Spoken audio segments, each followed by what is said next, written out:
ॐ भूर्भुवः स्वः तत्सवितुर्वरेण्यं भर्गो देवस्य धीमहि धियो यो नः प्रचोदयात्। अर्थ बोलेंगे। हे सच्चिदानंद प्रभु, आप सृष्टि के रचयिता हैं। हम आपके अति श्रेष्ठ वरण करने योग्य पाप नाशक दिव्य तेज का ध्यान करते हैं, जो हमारी बुद्धियों को, कर्मों को, तरंगों को सही मार्ग में ले जाए। यह सब आपके आशीर्वाद से ही संभव है। एक बार सभी मिलकर के मेरे साथ ओम ध्वनि करेंगे। प्रयास कीजिए मेरे साथ ही। ओम।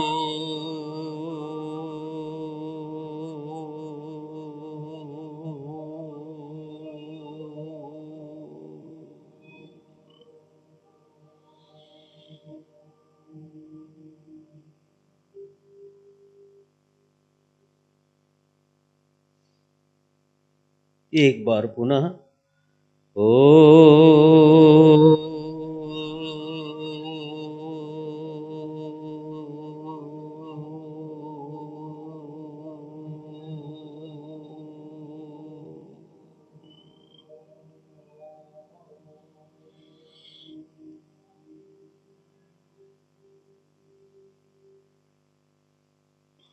कुछ पंक्तियां हैं, एक बार मैं बोलता हूँ, एक बार आप सब बोलेंगे।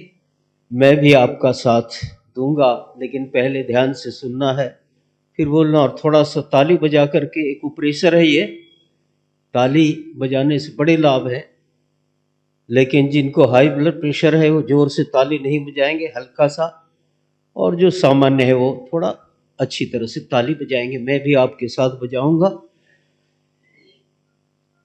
ओम नाम उस प्रभु का है प्यारा, बोलिए। ओम नाम उस प्रभु का है प्यारा, वही जीवन का है सहारा। जोर से, वही जीवन का है सहारा। ओम नाम उस प्रभु का है प्यारा, बोलिए। ओम नाम उस प्रभु का है प्यारा, वही जीवन का है सहारा, वही जीवन का है सहारा।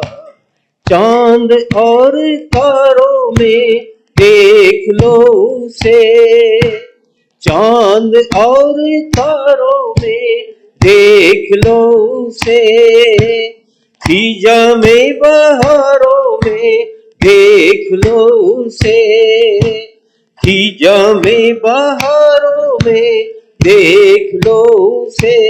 सारी सृष्टि का है सृजनहारा, जोर से, सारी सृष्टि का है सृजनहारा, वही जीवन का है सहारा। ओम नाम उस प्रभु का है प्यारा, बोलिए। ओम नाम उस प्रभु का है प्यारा, वही जीवन का है सहारा, वही जीवन का है सहारा। फूल और पत्तियों में रंग है भरा, फूल और पत्तियों में रंग है भरा, किसी में गुलाबी और किसी में हरा, किसी में गुलाबी और किसी में हरा। कितना सुंदर है उसका नजारा, जोर से, कितना घर है उसका नजारा, वही जीवन का है सहारा। ओम नाम उस प्रभु का है प्यारा, ओम नाम उस प्रभु का है प्यारा, वही जीवन का है सहारा, वही जीवन का है सहारा। पवित्र आत्माओं, यज्ञ और योग का दोनों का परस्पर संबंध है। जो योग करता है, करती हैं या करते हैं, उन्हें यज्ञ करना चाहिए। जो यज्ञ करते हैं उन्हें योग करना चाहिए। उसके बिना सार्थकता जीवन में नहीं आती। योग, यज्ञ, ईश्वर, कर्म, ईश्वर, जीव, प्रकृति, ये विषय इतने सूक्ष्म है कि इसके ऊपर जितना ही रिसर्च किया जाए, ये रिसर्च चलता रहेगा। पतंजलि ऋषि योग दर्शन में कहते हैं, अपना अनुभव देते हैं। उन्होंने अनुभव किया, उसको जाना,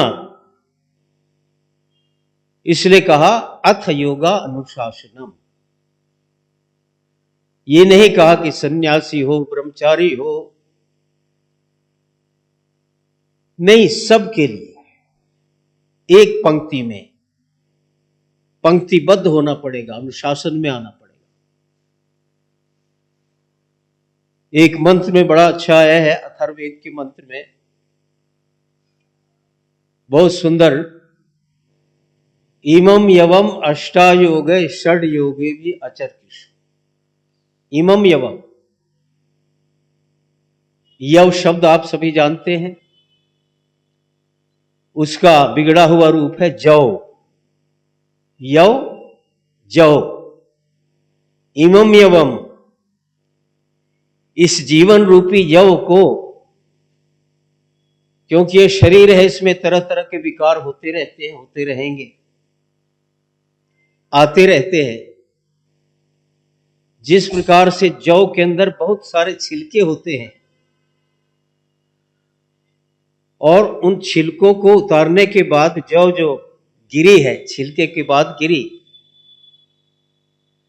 इसी तरह से हमारा शरीर, हमारा ये जो भौतिक शरीर है, पता नहीं कितने जन्म जन्मांतरों से ये सारा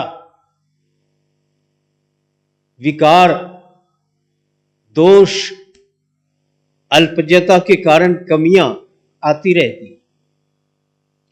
इसलिए परमात्मा का जो उपदेश है, परमात्मा सर्वव्यापक है, हम व्यापक है। उनको पता है कि मनुष्य के अंदर आत्मा का वैसे भी लिंग बताया, इच्छा, द्वेष, प्रयत्न आदि इत्यादि, उसके कारण इसमें कमियां आए। इसलिए उपदेश मनुष्य के लिए है, वेद का उपदेश पशुओं के लिए नहीं है। जोर से बोलिए, वेद का उपदेश पशुओं के लिए नहीं, और किसी के लिए नहीं। इसलिए यहां पर कहा कि इन छिलकों को धीरे धीरे उतारो, नहीं तो जल्दी जल्दी कर ओम वाक वाक ओम प्राणम ओम चक्षुषम श्रोत्रम श्रुतम, घास काटने वाली बात हो। मैंने पहले भी कहा था जब आया था, अब भी कह रहा हूं, पैसे के लिए मैं नहीं बोलता हूं। कोई प्रसन्न हो, कोई अप्रसन्न हो, होता रहे। जो अनुभव किया है, जो सच्चाई है, वेद के माध्यम से बताने का प्रयत्न करना।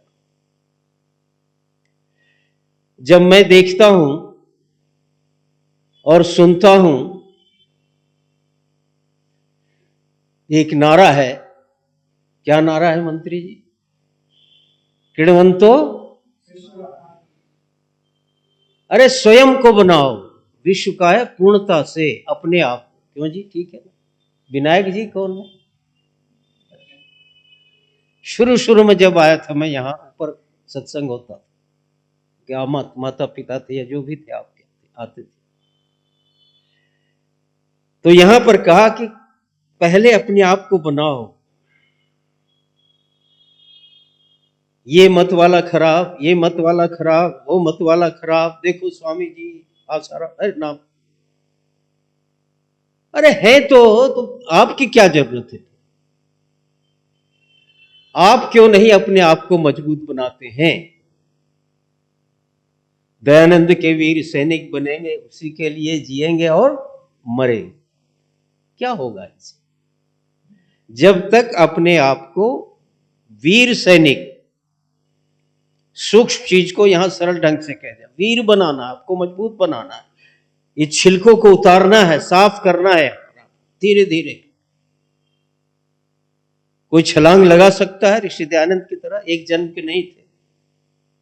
गुरु अभिजानंद जी महाराज एक जन्म के नहीं थे। स्वामी श्रद्धानंद जी के अंदर वो सारी जो पॉजिटिव चीजें थी, सकारात्मक यौगिक चीजें थी, वो जमी हुई थी, लेकिन उन्होंने छिलके को जौ के छिलके की तरह उतारा, साफ किया और एकदम से उद्बुद्ध स्वाग्ने उद्बुद्ध हो गए और कमाल कर दिया। उनके समान उनके सामने कोई और सन्यासी नहीं था, इसलिए चारों वेदों को रख करके लिया। ये होता है आर्यम। स्वयं बनाओ, उंगली दिखाते रहोगे कुछ नहीं होगा, दिखाते रहो उंगली मेरी तरफ, उसके सन्यासी ठीक, वो ठीक नहीं हो। क्यों? क्योंकि सब ठीक नहीं है। आर्य जी नाराज तो नहीं हो रहे? सब ठीक नहीं है। दिल्ली राजौरी गार्डन में 1995 तक वहां रहा, उसके बाद 98 से करनाल। एक सज्जन आते थे, वो कहते थे, मंत्री भी थे समाज के, संस्थान के भी थे, दोनों के थे, वो समन्वय करते रहते थे। और हाथ जोड़ करके एक दिन कहने लगे, स्वामी जी ध्यान दीजिएगा, शेरो शायरी वाले थे, और मुस्कुराते हुए, स्वामी जी हम पतितों का उद्धार कीजिए। क्यों जी शास्त्री, क्यों कहा? कि हमारा स्तर ऊंचा नहीं है, हम चाहे डिग्रीधारी है, चाहे कितने पढ़े लिखे हैं, चाहे कितना भी कुछ है, बौद्धिक बल का दुरुपयोग हो रहा है अहंकार के कारण। मैंने कहा इतना स्पष्ट आदमी पहली बार मिला मुझे दिल्ली में। तो कहां पतन हो रहा है, किसके कारण हो रहा है? धन के कारण हो रहा है, अहंकार के कारण हो रहा है, लोभ के कारण हो रहा है, मोह के कारण हो रहा है। धृतराष्ट्र क्या है? जो बाहर से भी अंधा और बाहर अंदर से भी अंधा है, वही धृतराष्ट्र है। परिवार भी एक राष्ट्र है छोटा सा।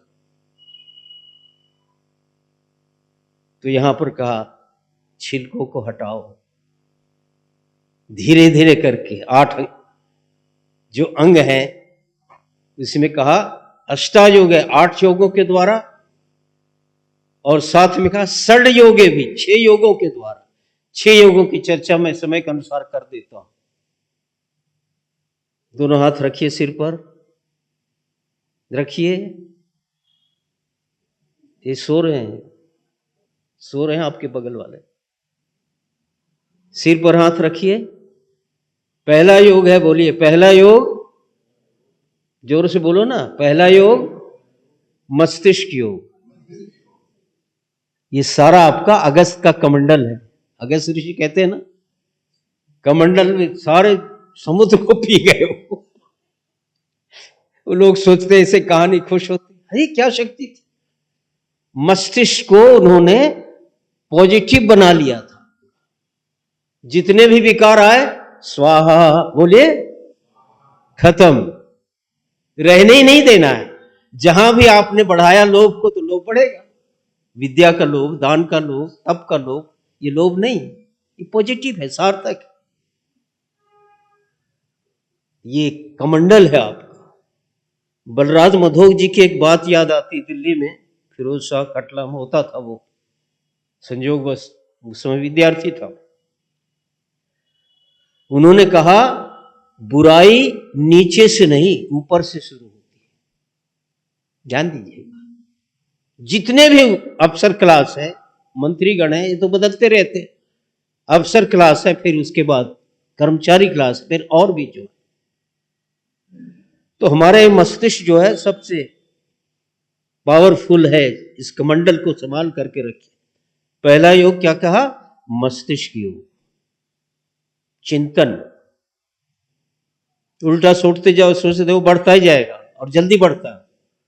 अच्छी सोच के लिए बहुत तप करना पड़ता है, अनुशासन में रहना पड़ता है। उसके लिए दो आपके कान हैं, मस्तिष्क योग, कर्ण योग, साथ में नेत्र योग। 3 हो गया, और चौथा मुख योग। सारी सृष्टि, सारा समाज, सारा परिवार, सारा राष्ट्र, सारी जनता इसी से उद्वेलित है, पीड़ित है, दुखी है। कोई महात्मा संत आए थे किसी घर में, तो कहने लगे, महात्मा जी आप बड़े मुस्कुरा रहे हैं, छोटा सा थैला है, हमारे पास फ्रिज है, उसमें एसी नहीं चला था, कूलर चले थे। ये सारी चीजें हैं, फिर भी हम दुखी हैं, उदास रहते हैं, तनाव में रहते हैं। तो संत जी ने मुस्कुरा करके कहा कि जितनी आवश्यकता बढ़ाओगे, सुख सुविधा की ओर दौड़ोगे, उतनी अशांति बढ़ेगी। युग के अनुसार आवश्यकताएं परिवर्तित होती रहती होंगी, लेकिन अति सर्वत्र वर्ज्य। दिल्ली राजौरी गार्डन में कपूर जी थे, उनका कपूर सिल्क स्टोर बना हुआ, लक्की सिल्क स्टोर। कहते थे स्वामी जी, वो अपने संपर्क में आया, मैं अपनी तारीफ नहीं कर रहा हूं, ध्यान आ गया। कहने लगे जी, मैं 9 बजे अगर एसी चली जाती है तो 9 बजे उठते मैं जमीन पर लेट जाता हूं, हाय मर गया। और वही व्यक्ति, उसको बुलाया, बिठाया, समझाया, 5 बजे उठ करके वृंदा पार्क है वहीं पर, वो घूमने के लिए जाने लगे। जीवन में परिवर्तन आ गया, आर्य बना लिया उस व्यक्ति। खान पान भी गलत था, तो भाई बनाने से बनेगा, बिगाड़ने से बिगड़ेगा। सारे वातावरण बिगाड़ने वाले आ रहे हैं। शादियों में ऐसे ऐसे गाने, धर्म के नाम पर पता नहीं ऐसे ऐसे क्या लगाते, क्यों? भोगमय प्रवृत्ति है, योग युक्त भोग नहीं है, भोगमय प्रवृत्ति हो रही सारी। भद्रम कर्णे भीषुण्याम देवा भद्रम पश्येमाक्षभिर्य जत्रा, दोनों खराब हो रहे हैं, तो मस्तिष्क कहां बनेगा? चौथा क्या आया? मुख योग। उठाइए, जैसे आप भी उठाइए दायां हाथ, बोलिए हलवा हलवा, जोर से बोलो ना, स्वाहा। मूंगफली मूंगफली स्वाहा। मूंगफली लाए हो क्या? नहीं। तो ये स्वाहा हो रहा है, मुख योग स्वाहा हो रहा है, लेकिन जो निकल रहा है, एक सन्यासी नाम नहीं लूंगा, वो कहते थे मैं क्या खा रहा हूं, क्या पी रहा हूं, मुंह में क्या जा रहा, उसको मत देखो, मैं क्या बोल रहा हूं उसको देखो, क्या प्रभाव पड़ेगा? ये तो गलत है। लेक्चरबाज थे, बड़ा कला थी, हम सारे कलाकारों के बीच में फंसे जा रहे हैं। जीवन नहीं देखते, जीवन नहीं बना। कला होनी चाहिए, उसका सदुपयोग होना ही चाहिए। तो मुख योग आप क्या बोल रहे हैं? आर्य भिक्षु जी की एक बात बड़ी पसंद आई मुझे। वो कहते थे 6 दिन हर मतों में जाओ और देखो वहां पर क्या गुण है, दोष मत देखो। कहीं सेवा, कहीं श्रद्धा, कहीं संगठन, इस तरह की चीजें आपको मिलती हो, लीजिए, अपने अंदर डालिए। अंत में आकर के सप्ताह में यहां पर चिंतन कीजिए। दोष देखते जाओ, दोष तो मिलेंगे ही। त्रेता युग में भी थे, द्वापर में भी थे, राक्षस थे, आज तो आपको बहुत सारी चीजें, मोबाइल आ गया, उसमें बहुत अच्छी बातें भी आती है, दुरुपयोग तो हो ही रहा है, किसी भी चीज का दुरुपयोग होता भी है। तो मुख्य योग संस्कार विधि में ऋषि दयानंद जी महाराज देते हैं, गृहस्थ का जीवन कैसा हो उसमें देते हैं एक सृष्टिन। सृष्टिन कहते हैं एक इशारे से आपकी संतान ऐसी हो कि एक इशारे से आपकी बात को समझ जाए और आज्ञा पालन कर दे। लेकिन क्योंकि बैंक में शशि खुल्लर थी अम्बाला में, तो कहने लगे स्वामी जी मेरा बेटा नहीं मानता है, बड़ा उदंड है। तो मैंने कहा, उनके घर में ठहरा था, तो मैं सबको देखता हूं अपने ढंग से, मेरा अपना तरीका। अब तो अनुभव बहुत बढ़ गया, उस समय तो शुरुआत थी। मैंने देखा, चिंतन किया, उनके पति भी थे, खुल्लर जी भी, वो भी बैंक में थे। तो मैंने कहा जिसकी मां इतनी तेजस्विनी है तो उसका बेटा क्यों नहीं होगा तेजस्वी? क्यों जी? जिसको आप उदंड कह रहे हो तो काम में लगाए रखो उसको किसी न किसी तरह। तो दोनों हंसने लगे। देखो स्वामी जी ने मूल चीज पकड़ी, माँ का जो घर में जो माता पिता का, विशेषकर माँ का संस्कार उसमें आता है, सारे योग है। चलना भी योग है। विपश्यना साधना में कभी आप गए हो? मैं 2 बार गया हूं, एक बार ही मेरे लिए काफी था,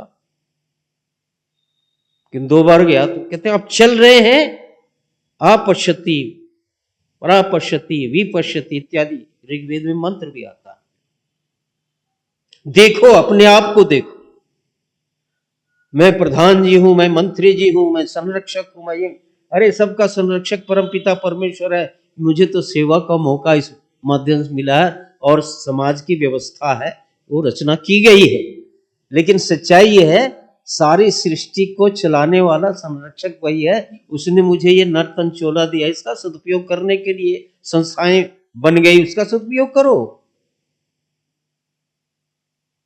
तो हमारे पास अपनी शक्ति, अपना बल, बहुत कुछ है हमारे पास, कमी कुछ नहीं है। जोर से बोलिए दोनों हाथ उठा करके, कमी कुछ भी नहीं, अज्ञानता की कमी है बस। मुख्य योग, क्या खा रहे हैं, क्या बोल रहे हैं, क्या आपकी वाणी से। बटाला पंजाब की, उसमें उग्रवाद बहुत था, गुरु जी की जगह मैं जाता था वहां कथा के लिए। तो पुरानी बात लिखते हैं डायरी में, स्वामी विदय गाथा में, कि ऊपर वो धारण क्या बोलते हैं इस तरह का, लकड़ी का बना हुआ, कोई आदमी वहां छिप के बैठा था। स्वामी जी कहते 3 बजे ध्यान करना चाहिए, कर रहे कि नहीं? वहां जाके बैठा, फिर लोगों से कहा स्वामी जी जो कहते हैं वो करते हैं, उपदेशक विद्वान जो कहते हैं वो करते हैं, योग है। मस्तिष्क योग, नेत्र योग, कर्ण योग, मुख योग, कितना हो गया? इसके बाद हस्त योग, हाथ। प्रातःकाल के लिए प्रभाते कर दर्शनम, गुरु जी चूमते थे हाथों को ऐसे, फिर कलम से लिखना शुरू करते थे। योग में वो तो जड़ है, उसको साफ सुंदर सीधे रखो, टेढ़े मत रखो, कलम को भी ढंग से रखो। कपड़े भी रखे आपने। राजधानी से मैं कहां से आ रहा था, उसमें एक इंजीनियर, कुछ बुद्धिजीवी बैठे थे, ऐसा होना चाहिए, वैसा होना चाहिए, ऐसा होना चाहिए, और चाय पी करके नीचे डाल रहे हैं, चाय पी करके कप नीचे डाल रहे हैं। सारे ऐसे नहीं है लेकिन ऐसे करते हैं। तो भाई बुद्धिजीवी किस काम के? तुम्हें छूट मिल गई, जैसे भी रहो, जैसे तैसे, अंडे पेंडे, गड़बड़ गड़बड़। खैर, तो हाथ को ऐसा बनाइए, एक इशारे से, आंख से देखा, हाथ से इशारा किया, सेवा करो। योगी राज कृष्ण जी ने क्या सेवा ली थी जी? इतने बड़े योगी थे, विद्वान थे उस समय के। यहां जूता उठाने में, छूने में मैं करता हूं, ये नहीं कि मैं कह रहा हूं, इधर रखेंगे, उधर रखेंगे, इधर रखेंगे। अरे उसको ढंग से लगा दो भाई, ढंग से सीखो फिर सिखाओ। अंतिम बात आई, लंबा ना करते हुए, मस्तिष्क योग, कर्ण योग, नेत्र योग, मुख योग, हस्त योग, अधिक से अधिक जब तक सांस चल रही है हाथ से कर्म करिए, भलाई के लिए, सेवा की दृष्टि से। उसके बाद पग योग, छठा योग है पग योग। पैर कहां जा रहा है? चरण, और उसमें आ लग गया तो क्या हो गया? आचरण। चरण स्पर्श इसलिए नहीं किया जाता कि बस करना है। इनके जो गुण है, आचरण है, उसको अपने जीवन में धारण करना है। 100% नहीं, 50 नहीं, 25 नहीं, अरे कम से कम 5-10 गुण तो धारण करो। तो चरण योग, आपका चरण ऐसा हो कि लोग दूर से दौड़ें और आपके जीवन से प्रकाश प्राप्त करें, मार्गदर्शन प्राप्त करें। तो मैंने अष्टांग योग की चर्चा न करते हुए जो वेद मंत्र है उसके आधार पर 6 योग की संक्षिप्त में चर्चा की। शेष कभी मिलेगा तो विस्तार से हम सरल योग भी सिखाते हैं। कोई हट की क्रिया नहीं, शीर्षासन नहीं, सबके लिए जरूरी नहीं है। लेकिन एक दो चीजें एक उपरेसर की दृष्टि से बता देता हूं। अगर आपको यहां से यहां दर्द रहता है, ऑपरेशन हो गया है, हड्डी टूट गई, उसकी बात नहीं कर रहा हूं, तो यहां से यहां 100, 200, 250 बार आप ताली खुल करके, ऐसे नहीं, 1, 2, 3 ऐसे करके बजाइए, मेरा दर्द खत्म हो गया। ऐसे कीजिए। जब अपने को लाभ हुआ तो आपको बता रहा हूं, कम से कम 200 बार, 250 बार, 300 बार भी कर लेता हूं। आपको जितना अनुकूल हो कीजिए, लेकिन खुल करके। ये सारा नस नाड़ियां एक्टिवेट हो जाती हैं सारी। दूसरी चीज है किडनी के लिए, देखिए किडनी के लिए ये 100 बार कम से कम दबाइए इसको। किडनी के लिए खान पान का भी ध्यान रखना है, नहीं कुछ भी खाओ किए जाओ। परहेज भी है, 100 दवा परहेज। इस तरह से इसमें भी ये 2 चीजें आपको बताए, और भी जो सीखता हूं सिखाता रहता हूं। आप सब ने सुना, और पीएल आर्य जी के माध्यम से इनका ऐसा संबंध हो गया है, परिवार की तरह व्यवहार भी इन्होंने रखा हुआ है। और कार्यक्रम में चाहते हैं कि स्वामी जी हमारे कार्यक्रम में आए, उनके माध्यम से आपके यहाँ भी मिलना हो गया। प्रभु को बहुत बहुत धन्यवाद, और आप सबको धन्यवाद।